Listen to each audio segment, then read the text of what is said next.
কুরবানির পশুর গোশত 3 ভাগ করা যাবে না, 3 ভাগ করতে হবে, এরকম কোন সহিহ হাদিস। কোরবানি গোশতকে কিভাবে কত ভাগে বন্টন করা যায়? ইবনে আব্বাস রাদিয়াল্লাহু তাআলা আনহুর মত অনুযায়ী 3 ভাগ করা উত্তম। আল্লাহ বলেন, হে ইব্রাহিম, তুমি দুম্বাটা জবাই করে 3 ভাগ করো। গোশত বন্টনের আদব হচ্ছে 3 ভাগ করবেন। কুরবানির গোশত বন্টনের নিয়ম সম্পর্কে। আসসালামু আলাইকুম সুপ্রিয় দর্শক, কোরবানি মাংস বন্টনের সঠিক নিয়ম কোনটা? চলুন দেশের জনপ্রিয় কিছু প্রসিদ্ধ আলেমের বক্তব্য শুনে আসি। একে একে সকলের বক্তব্য শুনে আসি।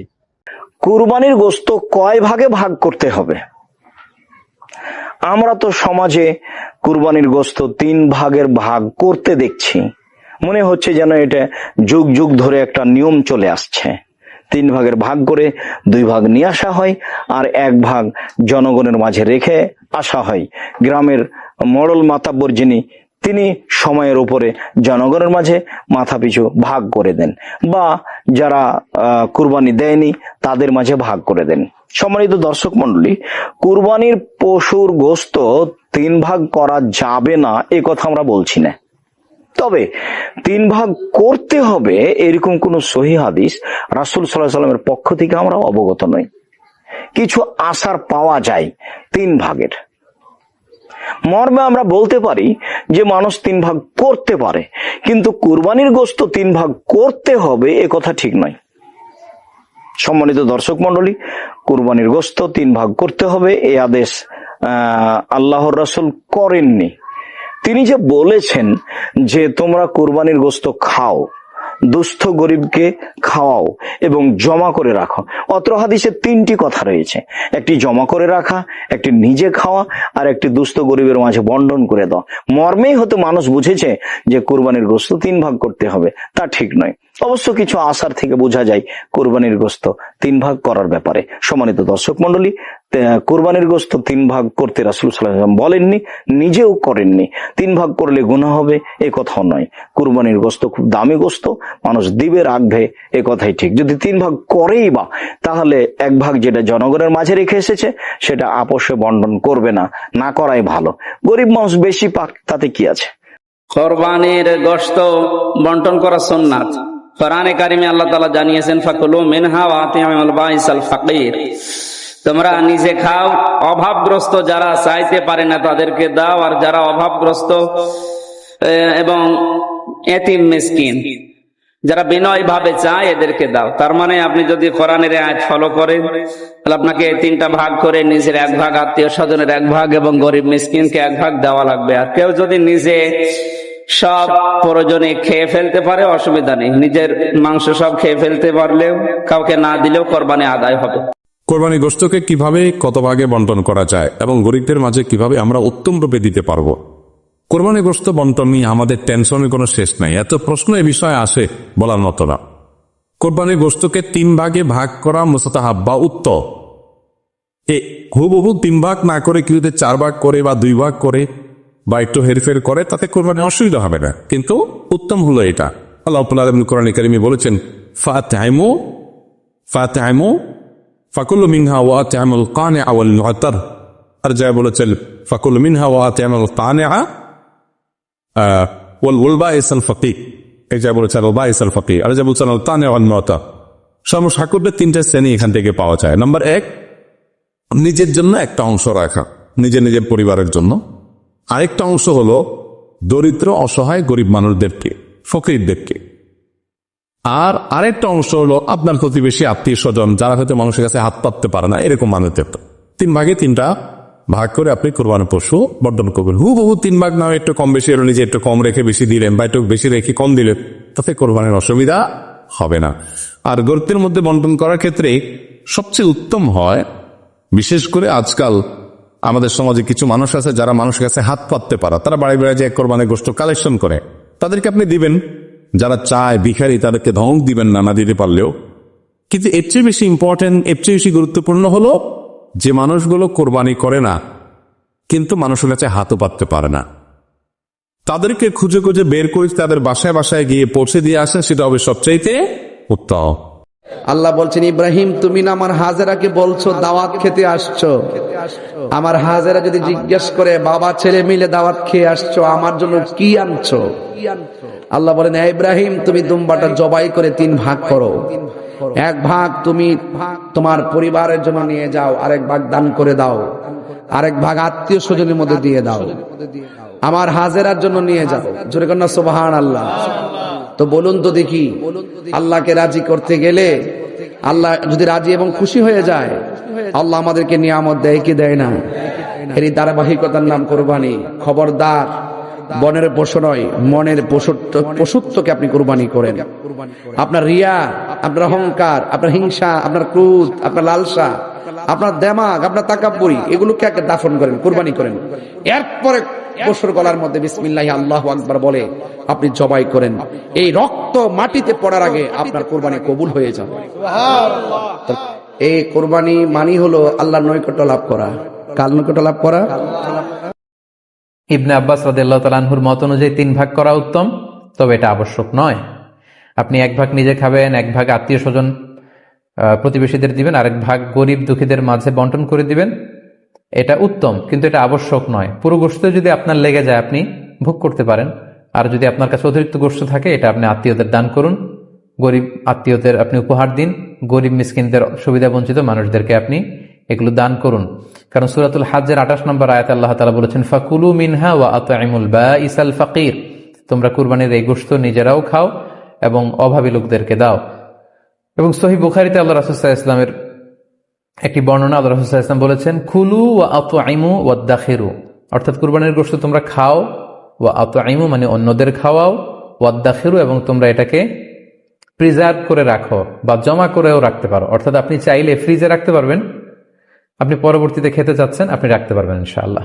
সো উত্তম হচ্ছে 3 ভাগ করে 1 ভাগ নিজে খাওয়া, 1 ভাগ আত্মীয় স্বজনদের প্রতিবেশীদের দেয়া এবং 1 ভাগ অভাবী সুবিধা বঞ্চিত গরিব মিসকিনদের মাঝে বন্টন করে দেয়া। এবং অবশ্যই অবশ্যই যাদের সামর্থ্য আছে আপনারা বেশি বেশি কুরবানি করুন, এবং এই কুরবানির মধ্য দিয়ে আমরা অনেক অনেক প্রান্তিক জনগোষ্ঠী, সুবিধা বঞ্চিত মানুষ, তাদের কাছে আমাদের সহায়তাগুলো পৌঁছে দিতে পারবো।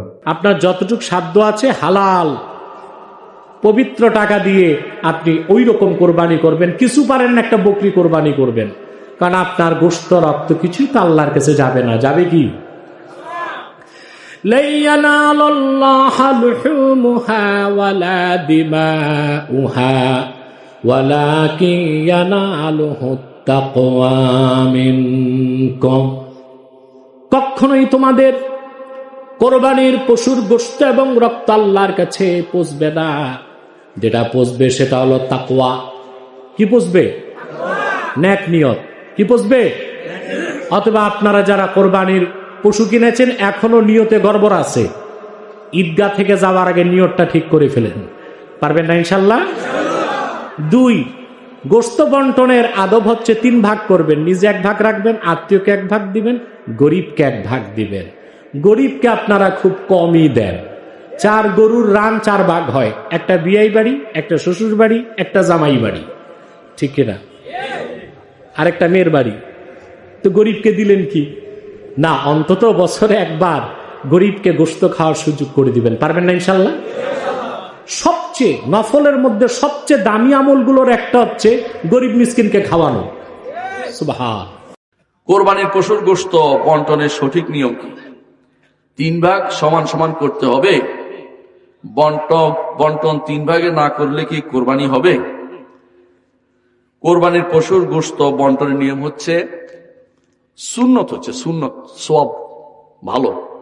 যদি সুযোগ থাকে, শুধু বাধ্যবাধকতা নাই, আবার বলছি বাধ্যবাধকতা নাই, যদি সুযোগ থাকে তাহলে কি করবেন? 3 ভাগ করবেন। 1 ভাগ গরিবদের দিবেন, 1 ভাগ আত্মীয়দের দিবেন, 1 ভাগ নিজেরা খাবেন। যদি আপনার ঘরে অভাব না থাকে, খেয়াল করুন কথাটা, ঘরে যদি অভাব থাকে ওই ফুটানি দেখাবেন না। কথা বুঝেন কিনা? দিয়ে বাধ্য হয়ে দিছেন, কেউ বলছে দিতে, দেওয়ার পরে এখন আপনার কি মনে হচ্ছে, দিলাম যে বাচ্চারা খেলো না, আমিও খেতে পারলাম না, মন ভরে খাওয়া হলো না, সবও গেল, গোশতও গেল, কিছুই হলো না। কথা খেয়াল করেন, জিনিসটা একবারে বরবাদ হয়ে গেছে। এই জন্য এই কাজ করবেন না। আপনি দিতে পারলে দিবেন, না দিতে পারলে বাধ্য করবেন না। সমাজের ডাকে দিলে সমাজের আপনি মানছেন, আল্লাহরে মানেন নাই। সমাজের ডাক কোনো বড় কথা না। বড় কথা হচ্ছে আপনি গরিবদেরকে দিবেন, কেউ বেশি দিবে কেউ কম দিবে। অনেক মানুষ আছে বছরে একবার গ্রামে আসে কোরবানিতে, সে পুরোটাই দিতে পারে, কিন্তু অনেক মানুষ আছে সে বছরে একবার কোরবানি গোস্ত খাইতে ইচ্ছা পরিবারে, অসুবিধা কি? আল্লাহ তো গোস্ত খান না, রক্ত খান না, আপনি তো আল্লাহর সন্তুষ্টির জন্য দিচ্ছেন। গোস্ত আপনি খেতে পারবেন, কিন্তু গোস্ত সব দান করে দিতে হবে, বাধ্যতামূলক কোনো কিছু নাই। প্রশ্ন, 1/3 গরিবকে দেই আমরা সাধারণত, 3 ভাগের 1 ভাগ গরিব, 3 ভাগের 1 ভাগ আত্মীয় স্বজন, 3 ভাগের 1 ভাগ নিজেরা রাখি। তো এক্ষেত্রে প্রশ্ন হলো, 3 ভাগের কোনো ভাগ যদি আমি কাউকে না দিয়ে নিজে রাখি, জায়েজ আছে কিনা? জায়েজ আছে, কৃপণতার পরিচয়। হ্যাঁ, জায়েজ আছে, কৃপণতার পরিচয় জায়েজ আছে, এটা আপনি খাইতে পারেন। কোন গরিবকেও দিতে পারেন, যদি না দেন সমস্যা নেই, আত্মীয় স্বজনকে না দেন সমস্যা নেই, আপনার যেহেতু এরকম অভ্যাস না দিয়া খাওয়া, তো আপনি রাখেন, নিজে খান, কোনো সমস্যা নেই, এটা জায়েজ আছে। হ্যাঁ। প্রশ্ন, গোস্ত চর্বি ইত্যাদি বিক্রি করা জায়েজ আছে কিনা? জি না, জায়েজ নাই। গোস্ত চর্বি ইত্যাদি বিক্রি করা জায়েজ নাই। হ্যাঁ, টোকাইরা যদি টোকাইগিরি করতে সাথে চর্বি পায়, ওই চর্বি ইত্যাদি টোকাই বিক্রি করতে পারে, কিন্তু আপনি ইত্যাদি এগুলো বিক্রি করতে পারবেন না। প্রশ্ন, জবাইকারী, কসাই বা ইত্যাদি কাজে সহযোগিতাকারী এদেরকে চামড়া বা কোরবানির পশুর এগুলা ইত্যাদি দিয়ে পারিশ্রমিক হিসাবে দেওয়া জায়েজ আছে কিনা? না, পারিশ্রমিক হিসাবে তাদেরকে এগুলা দেওয়া জায়েজ নাই। পারিশ্রমিক নিজের থেকে দিবেন, দেওয়ার পর তাদেরকে হাদিয়া হিসাবে গোস্ত দিতে পারেন। আমাদের সমাজে বিভিন্ন গ্রামে গঞ্জে একটা নিয়ম আছে, কুরবানি দেওয়ার পরে কুরবানিগুলো দেওয়া হয় এক জায়গায়। এটা ভালো, সামাজিকভাবে একটা সামাজিক উৎসবে পরিণত করা হয়। সেখানে কুরবানির গোশতগুলো প্রত্যেকে নিজের কুরবানির গোশত 3 ভাগ করেন। তাহলে প্রত্যেকের কুরবানির গোশত 3 ভাগের 3য় ভাগটা একটা বড় হয়ে যায়। নিজের ভাগ, আত্মীয় স্বজনের ভাগ, সমাজের ভাগ। ওই সমাজের ভাগে আবার গ্রামের সবাইকে দেওয়া হয়। যিনি কুরবানি দিয়েছেন তিনিও পান, আবার যিনি দেননি গরিব তিনিও পান। তো এটাতে কুরবানির কোনো ক্ষতি নেই, কারণ কুরবানির গোশত নিজেও খাওয়া যায়, অন্যকেও দেওয়া যায়। আর 3 ভাগটা এটা মুস্তাহাব, একটু 19-20 হওয়াতে এতে কোরবানির কোনো ত্রুটি হয় না। তবে কিছু গরিবদেরকে দিতে হবে, কিছু নিজেরা খেতে হবে। কুলু মিনহা ওয়া আত'আমুল বাঈসাল ফাকির। কাজেই আমরা 3য় ভাগটা চেষ্টা করব যারা কুরবানি দেননি তাদেরকে দেওয়ার। এটা করলে সবচেয়ে ভালো হয়। তবে যদি কুরবানি যারা দিয়েছেন তারাও যদি এর থেকে নেন, একজনের গোশত আরেকজন নেন, বা এটাতে কুরবানির কোনো ক্ষতি হবে না। এটা সম্প্রীতির ব্যাপার। তবে আমরা চেষ্টা করব যে আমরা একে অপরকে দেব 2য় ভাগ থেকে, আর 3য় ভাগ যেটা সমাজের জন্য, জামাতের জন্য করব, এটা চেষ্টা করব যারা কুরবানি দেননি তাদেরকে দেওয়ার। তবে যারা কুরবানি দিয়েছেন তারা নিলে কুরবানির কোনো ক্ষতি হবে না। কুরবানির গোশত বন্টনের নিয়ম সম্পর্কে মহান আল্লাহ জাল্লা শানুহু পবিত্র কুরআনুল কারীমের সূরা হাজ এর 36 নং আয়াতাংশে কুরবানির গোশত বন্টনের নিয়ম সম্পর্কে ইরশাদ করেন, আপনার স্ক্রিনে লক্ষ্য করুন, ফাকুলু মিনহা ওয়া আতঈমুল কানিআ ওয়াল মু'তাররা। অর্থাৎ আল্লাহ তাআলা বলেন, তোমরা ইহা ভক্ষণ করো এবং যারা জানচা করে না তাদেরকে খাওয়াও, এবং যারা জানচা করে তাদেরকেও খাওয়াও। অর্থাৎ যারা এমন দরিদ্র কিন্তু মানুষের কাছে অভাবের কারণে হাত পাতে না তাদেরকেও খাওয়াও, এবং যারা এমন দরিদ্র অভাবের কারণে মানুষের কাছে হাত পাতে তাদেরকেও তোমরা খাওয়াও। এজন্যই রাসূল করিম সাল্লাল্লাহু আলাইহি ওয়া আলিহি ওয়াসাল্লাম পবিত্র কুরআনের আলোকে নিজের জীবনে ঠিক ওইভাবেই কুরবানির গোশত বন্টন করেছেন। যেমন এই বিষয়ে একখানা হাসান সনদের হাদিস রয়েছে, যেটা উল্লেখ করেছেন জগৎ বিখ্যাত ইমাম ইবনু কুদামা রাহমাতুল্লাহ আলাইহি তদীয় আল মুগনি কিতাবের 9ম খণ্ডের 448 পৃষ্ঠায়। স্ক্রিনে আপনারা সম্পূর্ণ হাদিসটুকু লক্ষ্য করুন। আন ইবনে আব্বাসিন ফি সিফাতি উদহিয়াতিন নবী সাল্লাল্লাহু আলাইহি ওয়াসাল্লাম قال يطعم اهل بيته الثلثا ويطعم فقراء جيرانه الثلثا ويتصدق على السوال بالثلث।